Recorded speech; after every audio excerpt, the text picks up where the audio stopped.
Ready for the reading? I'm ready for the reading. Rotten. Script right here. Already destroyed, like. And noted up. Noted up as well. A Dark Room is the story of Patrick, who is a young Welsh tattoo artist who comes to Rome to have a job with a friend. You said a beauty center? Yeah. You don't work in a tattoo studio?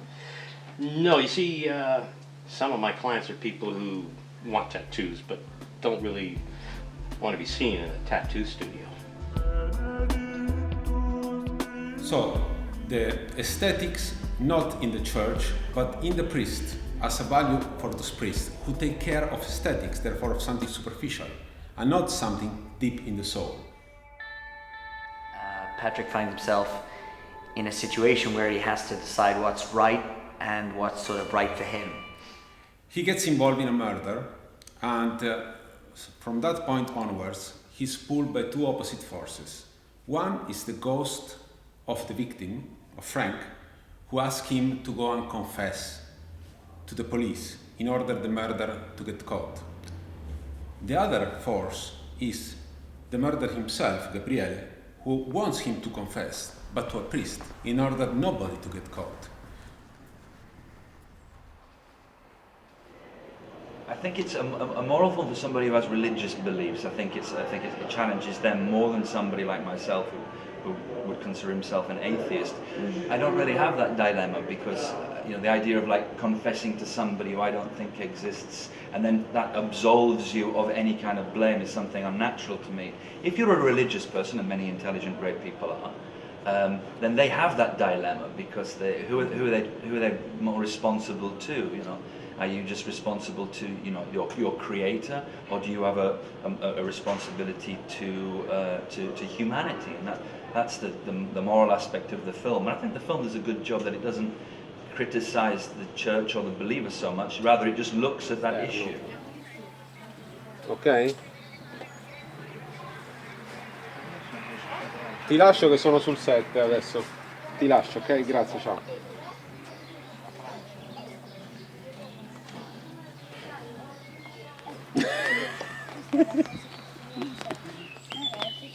Gliela vuoi fare? Io posso fare? Andiamo a mangiare.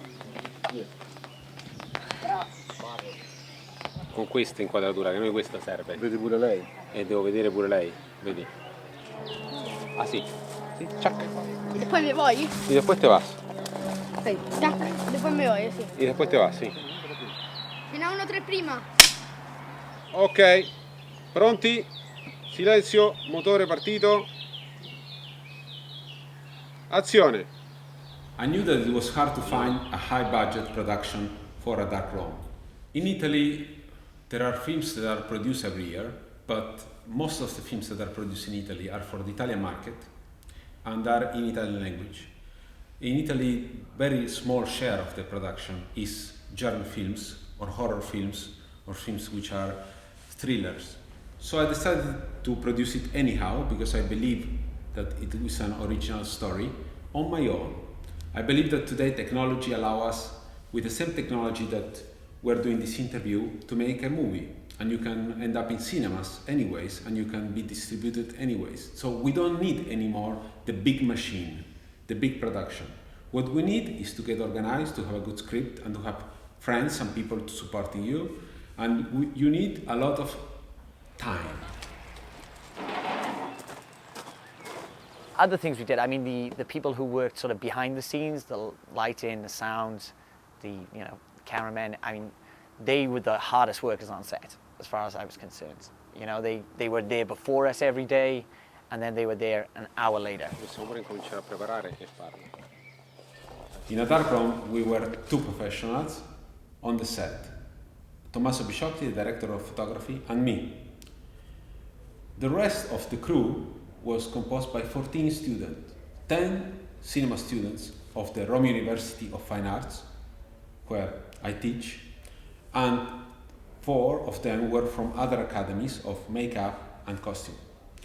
And one of the first meetings with the crew, Tommaso at the end of the meeting told me, Andres, at the end of the movie, we will have a crew, meaning that now we don't have a crew, really. But I told him, don't worry, we will make it. Those guys are good, and those guys are willing, and they have enthusiasm, and they have strength. I was right. They learned a lot during the film, and we made the film only thanks to their force, their time, and their efforts.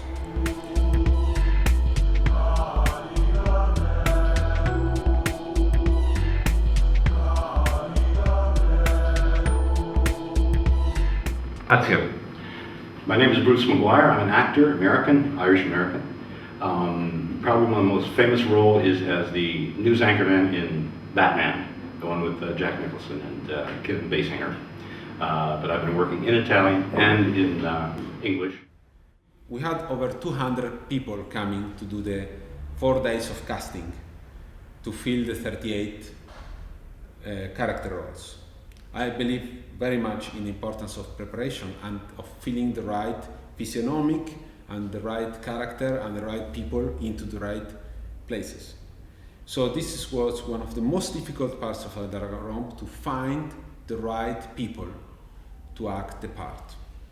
Yeah, because I've known Andres for quite a few years. I've done the voices for his narration on some of his corporate videos in the past. So he asked me to work on the adaptation into English of the English dialogue, of which there's quite a bit, yeah. So it was a real collaborative effort, and he gave me a lot of freedom to explore what he really wanted to say in English. Okay, just one thing. You better keep your fucking mouth shut about this, all right? I don't know, That's exactly what I wrote. Okay. You better keep your fucking mouth shut about this. Okay. I'll keep quiet. Will you keep your promise? I didn't realize you had balls before. That's good. I like people with balls. I keep my promises. Now, have a drink. No, thank you. Okay, thanks. Okay, so I'm sorry that this scene just needs to be replayed. Matt Patresi, of course, is a very experienced actor. He acted already with Mel Gibson and with many other great directors in the world. He's an interesting guy, I think. Mixed up, confused. I think he's got different backgrounds, a bit like me in real life. Hello, I'm Matt Patresi. I'm Italian, but I've lived half my life in England. Well, a little bit less than half my life now. I used to be able to say half my life. Comes from different backgrounds. He's grown up in different situations, different cultures, and he's turned out to be a bad guy. But he loves his wife. That's kind of what his line is. That's where he wants to stay, you know. And then things start to upset the balance, and he loses his grip. But it was a great character. I think every actor wants to play a role like that, you know, bad guy.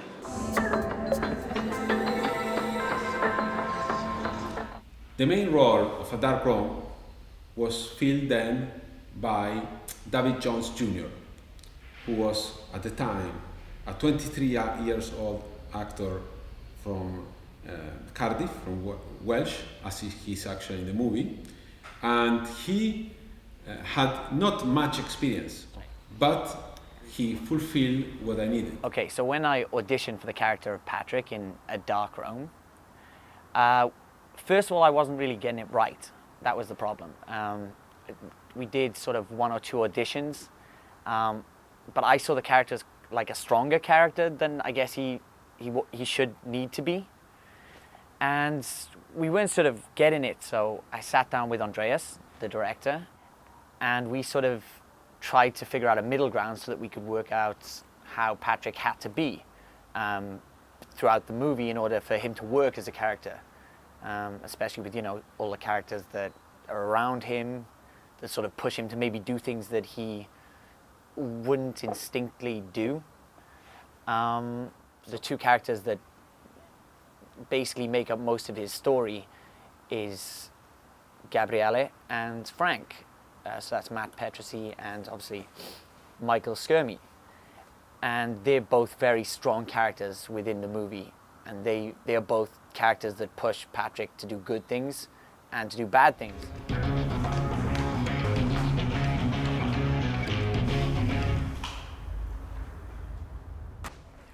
Mainly bad.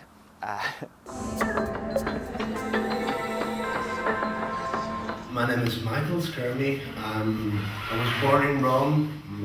My mom is Irish. And the character of Frank is played by Michael Schermi. He's young and he was to play a very difficult and important part in the film, which is the part of Frank being first the friend of Patrick, the tattoo artist senior who was to teach also Patrick how to work, and then he had to play the ghost because he gets killed and he becomes a ghost. Therefore, he had a double role in the film, before being dead and after being dead. This was already to be played in a different way, and then he had to be scary to Patrick because he was a ghost, but he was the only good, positive character in the whole film. Let's go. I'm James Butterfield from the United Kingdom of Great Britain and Northern Ireland. I've been here for 10 years, doing lots of theatre, particularly Shakespeare, where I have been really, really stupid people and very, very serious people. He's kind of schizophrenic as a character, you know. You see the scenes where he's giving confession. He really believes in God and his job. But then he just completely changes and he's more interested in his tattoo and the parlor, almost like a schizophrenic. So that was quite strange or challenging to do, and I tried to make him funny. I tried to make him one of the most sort of amusing characters because it's such a dark film. I think the director wanted me to bring some comedy into it, so that's something I tried to do. I'll give you Patrick's portrait of you for free as a gift. It's worth 3,000 euros. And in a year or two, it could be worth 3 or 4 times that. You reckon so? It's so hard to tell with contemporary art, with it being such, an uncertain investment. True. Greta, the character I played, is a very strong woman. She's married to Gabriele, which is a very bad guy. They know each other very well, and she knows about all the shady business of her husband, and maybe she approves them. I don't know. I didn't do anything. I'm very sorry. You had to kill him. But what can I do? Greta, you can't do anything, and you are going to tell Gabriele not to kill ever again. Yes. I'll have to talk to him. When are you going to talk to him? Today. Yes. For me, he had to be an introspective character. And with Andrea and the other actors, we trained it a lot, rehearsing 2 weeks before the shooting. This was very helpful to me because it helped me to enter more deeply into the character of Greta and to understand the inner motivation of her behavior. That's one of the best things about the story, is that it's a dark story. It's a story that if it happened in London wouldn't be as powerful as if it happened in Rome, because you have such beauty behind you to compare and contrast to the really dark stuff that happens to pretty much every character in this movie. We have 2 main locations. The St. Andrew's Bridge, to me, represents the symbol of the film, because it has the meeting between the institution, which is the castle, and which was a prison of the Vatican, and the angels, which guard over the castle. And the angels are religious symbols. Therefore, we have the castle, the institution, the angels, and the bridge in one image. Therefore, this is the symbol of the film.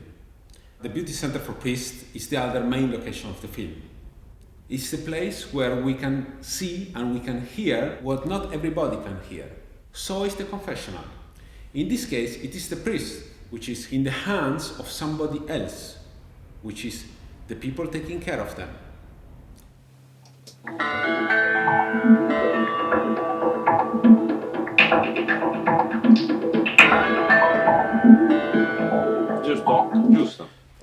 The musical score of A Dark Room was composed by Andrea Tosi, who had the difficult duty because we have two different worlds also in the musical score. We have the inside of the beauty center musical score, which we planned Gregorian chants, which means music from the 800 after Christ, mixed with a pop basis, which means 980 music, to make also this funny, strange feeling of something a little bit also kitsch, of these priests getting massage in the beauty center. We had to play with it into a black comedy tone. Then outside of this beauty center, it is also the thriller parts of the film, when we have also thriller music, rock music. Therefore, he had to be a musical composer able to do for me different types of musics, and anyways pulling them all together into a one single musical project. It's a dark room just passing by. It can be so scary, and you know why. Andres asked me to write the main title song of the soundtrack of this film. It is called A Dark Room. It is a song based on a bus line. And when I found this bus line that I thought was perfect, representing this dark room, it was very easy to me to find the words to express. And then Andrea Tosi arranged it. He put some electrical sounds on it and distortion. And the result was a song very easy listening, but very particular. What is going on?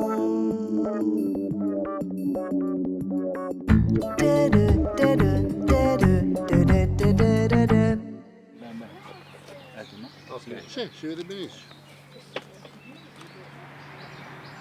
Azione. I believe that the world today is going too much into specialization, and nobody already admits that there are people who have more than one talent and the possibilities to do more than one thing in life. There are already people who can sing and can draw and can act, and I think it is a shame if you have the luck to be able to do more than one thing in this wonderful life. I'm an actress, I'm a singer, I'm an artist, and in this movie I acted. Andres gave me this wonderful role of Greta. I sung because Greta in the movie is a jazz singer, and I wrote also the main song of the soundtrack. And I painted because I did all the work of art of Patrick.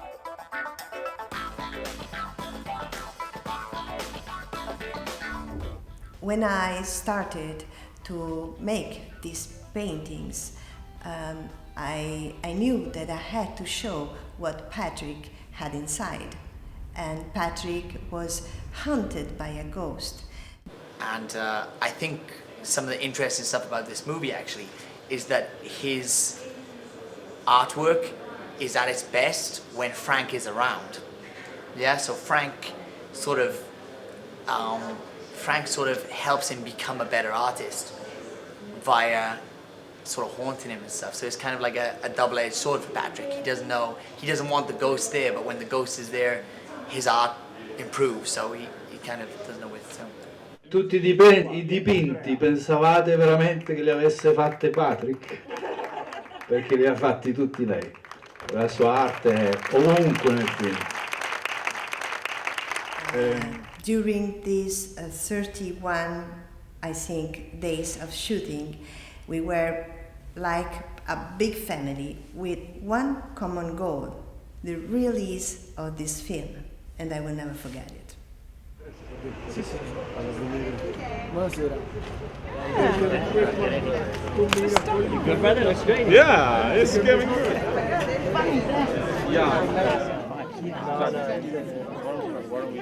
Buonasera, benvenuti alla prima del film di Andrea. So I once again want to thank all the professional actors, all the crew, all the students, the Rome University of Fine Arts, and all the people who helped to make a dark room. Today, a dark room has been screened in festivals in Italy, in the United States, in Canada, and in Spain, and it is represented by a world sales agent, which is all the steps that a film has to do. So I invite more and more filmmakers to work like me, to work in freedom of speech, to work on a no-budget basis. Doesn't care. If you have, better. If you don't have, do it anyways and show it to the world that today you can make movies the way movies should be made, just with a passion for cinema.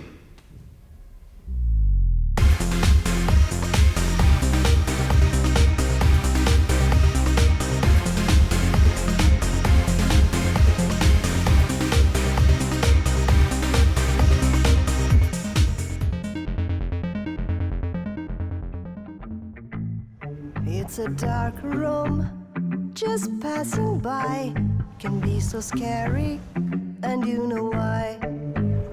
You can be right in it and never know what's round the bend. It's a very dark room, an immoral black room,